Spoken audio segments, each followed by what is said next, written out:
Hey listeners, it's Maya, Molly, and Nature here. Today, we present to you the Inspiring Words podcast about the decision to go to the moon speech by President John F. Kennedy.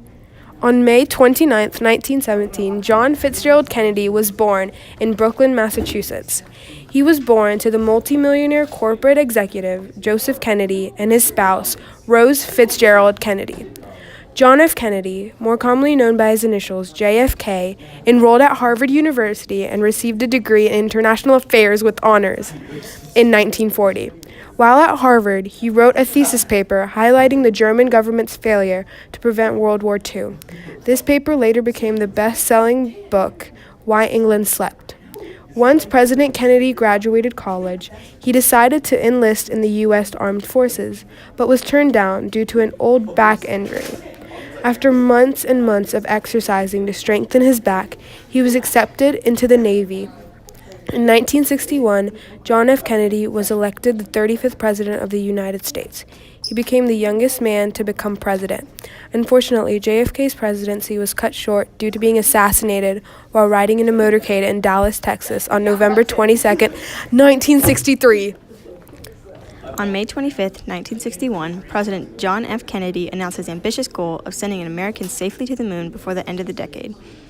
A large variety of political factors affecting his decision and the timing of it, including the growing pressure to have the United States try to catch up to the Soviet Union in the so-called space race. In 1957, the cosmonaut Yuri Gagarin had become the first human in space on April 12, 1961, which greatly embarrassed the United States. Alan Shepard became the first American in space on May 5th, but he only had a short suborbital flight instead of orbiting the Earth like Gagarin. Kennedy wanted to announce the great technological feat that they had the chance of achieving before the Soviets, and thus the Cold War ensued.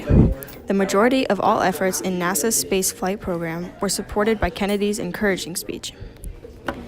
On September 11, 1962, President John F. Kennedy stood in front of a crowd gathered at Rice University in Houston, Texas to recite a speech that would drastically change the United States' efforts over the next 10 years. His speech would mark the commencement of new times for humanity, an era of space exploration and innovation.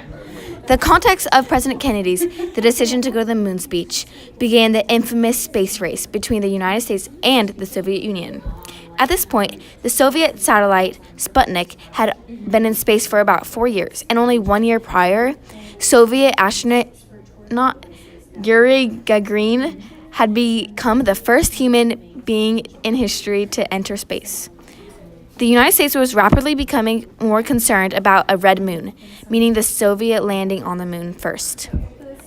President Kennedy needed to quickly forge a plan that would excite the U.S. population and reestablish the United States as a top world superpower. And so, he did just that. He powerfully declared the United States would be going to the moon within the next decade. In the speech, "We chose to go to the moon," John F. Kennedy addresses the president, vice president, governor, and other significant dignitaries in the beginning and says how grateful he is of the president for making him an honorary professor. Throughout the speech, John F. Kennedy talks about how much the United States and mankind has grown throughout the years.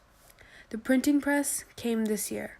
Last month, electric lights and airplanes became available. The main point President Kennedy makes in the speech is that the United States should be the first country to have ventured out to the moon. In President Kennedy's speech, he uses many rhetorical devices, including, but not limited to, rhetorical questions. Kennedy uses rhetorical questions to subtly persuade the audience and to further emphasize the point he is trying to make. For example, Kennedy states, "Why, some say, the moon? Why choose this as our goal?" And they may as well ask, "Why climb the highest mountain? Why, 35 years ago, fly the Atlantic? Why does Rice play Texas?" He uses this rhetorical device to further push the need to send the United States to the moon and to further persuade United States citizens that this is the best idea. Another rhetorical device in "We choose to go to the moon" would be the use of anaphoric. President Kennedy uses this device to lay emphasis on ideas made by the United States of America, as well as the space station. In Kennedy's speech, he exclaims, We meet at a college noted for knowledge, in a city noted for progress, in a state noted for strength. By saying this, he is stating how he chose this specific place to give his speech, and is emphasizing all of the reasons why he is speaking at this university. Lastly, another rhetorical device that President Kennedy utilizes is repetition. He uses repetition to inspire the audience to come together to support the United States in the space race against the Soviet Union. For example, in the speech, Kennedy states, "We mean to be a part of it. We mean to lead it.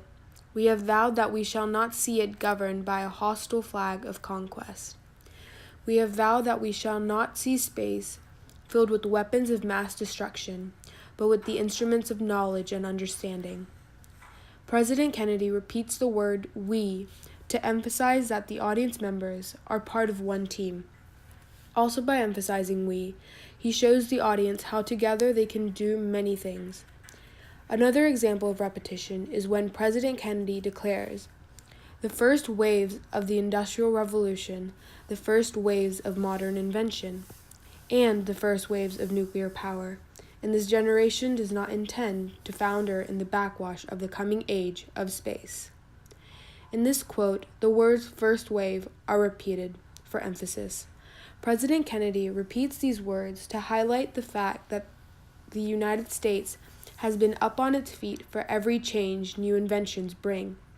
This further supports Kennedy's overall thesis that the United States should be the first to venture to the moon. In conclusion, President Kennedy utilizes rhetoric devices to make a greater impact on his audience, thus making his speech more effective. Within the next decade, the United States sent the first man to the moon. Thank you for listening. Bye.